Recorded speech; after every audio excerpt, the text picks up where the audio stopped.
啊。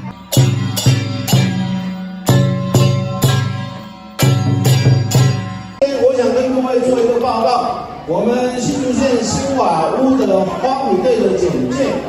新瓦屋花鼓队成立于民国36年，已被登录为新竹县无形文化资产。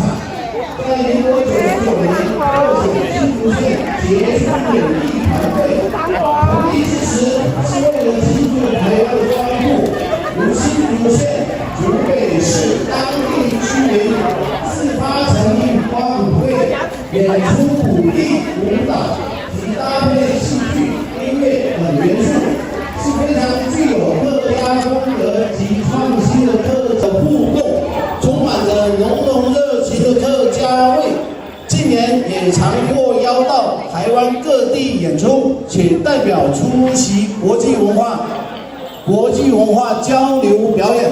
所以我们非常荣幸能邀请到我们的新瓦屋花鼓队，它可以说是我们客家文化里面的一个精髓。